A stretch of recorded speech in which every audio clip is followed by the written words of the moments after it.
अस्सलामुअलैकुम बिस्मिल्लाहिर्रहमानिर्रहीम।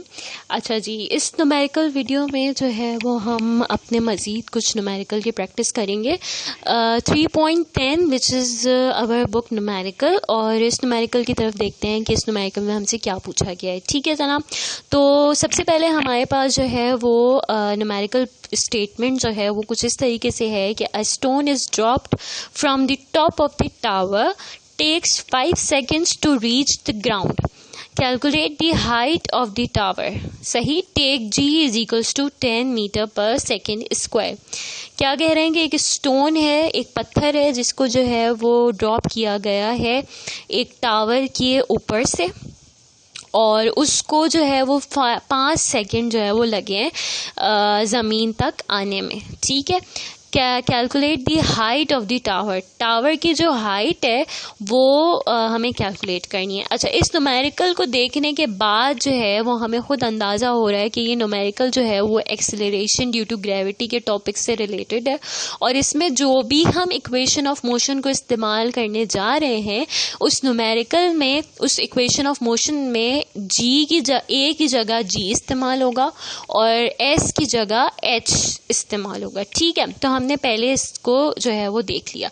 अब हम अगेन इसमें जो है वो डेटा की हेडिंग डालेंगे और हम देखते हैं कि हमें जो है वो क्या गिवन है। हमें टाइम गिवन है which is t is equals to 5 seconds. सही है। और अच्छा, अब यहाँ पे हमने अपने जो है वो उसमें पढ़ा था कि अपने एक्सेलरेशन ड्यू टू ग्रेविटी के टॉपिक में पढ़ा था कि हमें, और हम खुद भी जज कर सकते हैं इस बात को कि फॉर एग्जांपल हम अज्यूम करें कि हम किसी टावर की हाइट पे, छत पे खड़े हैं। सही है। अब जो है वो हमारे हाथ में एक स्टोन है और उसे मैं नीचे की तरफ फेंक रही हूँ। ठीक है, तो मेरी जो स्टोन की जो इनिशियल वेलोसिटी होगी ऑब्वियसली वो 0 होगी, यानी vi जो होगा वो क्या होगा, हमारे पास 0 मीटर पर सेकेंड होगा। ठीक है, और उसके बाद यहाँ पे उन्होंने खुद कहा हुआ है कि जी जो है वो आप क्या लें, जी आप लें 10 मीटर पर सेकेंड स्क्वायर। सही। अच्छा, हमारे पास बुक में जो है वो इस तरीके से करके लिखा हुआ है, तो इस तरीके से बिल्कुल भी नहीं हमें घबराना कि -2 जो है एक्चुअली ये जो है ना वो डिवाइड की साइन में होता है तो ऊपर चला गया। सही है, या तो मीटर पर सेकेंड स्क्वायर लिखें या इस तरीके से लिखें, बात हमारी एक ही है। और हमें जो है वो क्या है, हमें रिक्वायर्ड क्या है, हमें जो है वो रिक्वायर्ड है आपका हाइट ऑफ द टावर। सही है, यानी S is equals to H। ठीक है, height of the tower. Okay. अच्छा, अब इसमें हमारे पास कौन सी इक्वेशन ऑफ मोशन लगेगी, इसका हम फॉर्मूला देखते हैं। और इसका जो है वो फॉर्मूला हमारे पास क्या है, अब हमारे पास कौन सी इक्वेशन ऑफ मोशन है जिसमें vi और उसमें g भी है, उसमें t भी है, उसमें h भी है, obviously the second equation of motion. सही, यानी हमारी जो ये वाली इक्वेशन ऑफ मोशन है which is s is equals to vit plus half at square. ठीक है, लेकिन क्योंकि ये एक्सेलरेशन ड्यू टू ग्रेविटी है इसमें, तो हम इसमें क्या करेंगे, s की जगह जो है वो हमारे पास h आ जाएगा, vit ऐसी ही रहेगा, हाफ ऐसी ही रहेगा, a की जगह हमारे पास g आ जाएगा और t स्क्वायर आ जाएगा। ठीक है, अब हमें h तो मालूम करना है। सही है, vi हमारे पास 0 है और t जो है वो हमारे पास 5 है, प्लस हाफ g की जगह 10 और vi जो है वो 5 है और इसका स्क्वायर। ठीक है, 0 से जो भी मल्टीप्लाई होता है, ठीक है, वो खुद 0 हो जाता है, यहाँ पे 0 हो गया, प्लस हाफ 10 ऐसे ही रहा। पहले हम स्क्वायर सॉल्व करेंगे तो 5 का स्क्वायर जो होता है वो हमारे पास क्या होता है, 25। ठीक है, और अब हम इसको जो है वो 10 × 25 करें तो हमारे पास क्या हो जाएगा, 10 × 25 विच गिव्स यू 250, और 250 को हम डिवाइड करें 2 से तो हमारे पास क्या आ जाएगा, 125। राइट, 25 × 10 मल्टीप्लाई किया और डिवाइड किया 2 से। सही, ये 0 प्लस है तो इसको हम लिखें या ना लिखें हमारे पास कोई फ़र्क नहीं पड़ेगा, और हम इसको इस तरीके से भी लिख सकते हैं। ठीक है, हमने इसको सॉल्व किया तो हमारे पास फाइनल आंसर आ रहा है 125, और क्योंकि ये हाइट है तो इसका यूनिट क्या होगा, ऑब्वियसली मीटर्स। तो हमारे पास जो टावर की हाइट है वो आ गई 125 मीटर्स।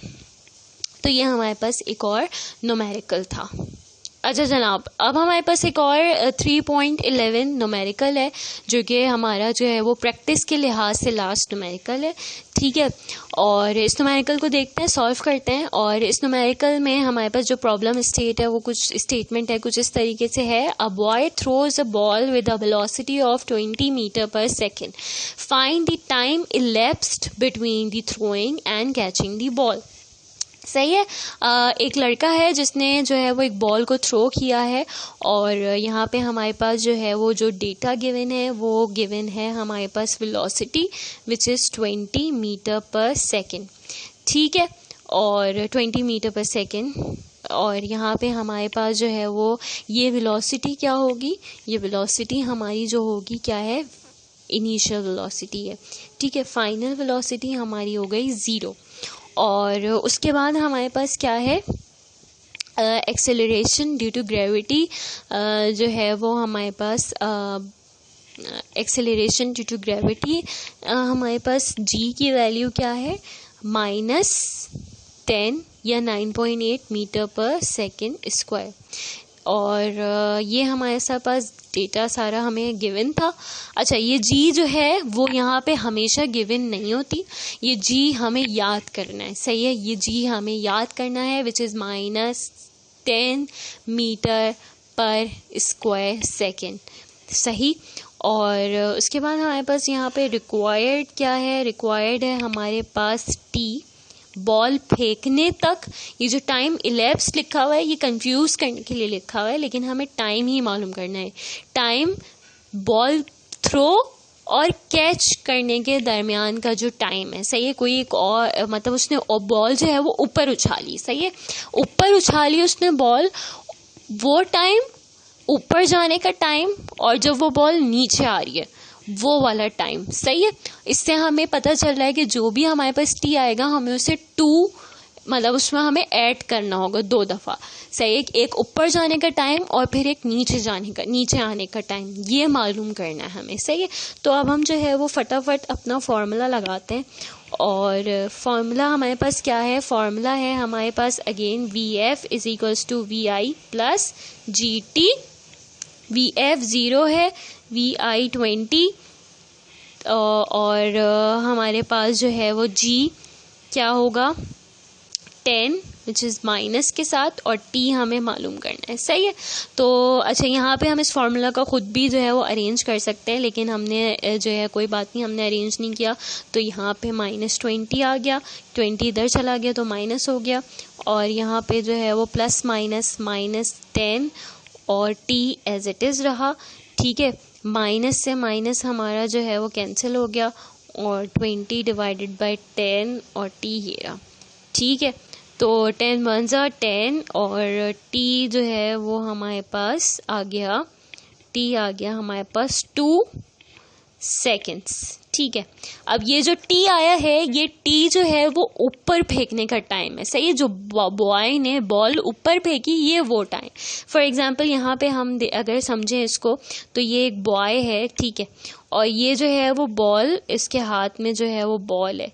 सही है, अब इसको बॉल को जब वो ऊपर फेंक रहा है, ठीक है, उसने ऊपर उछाली इस हाइट तक।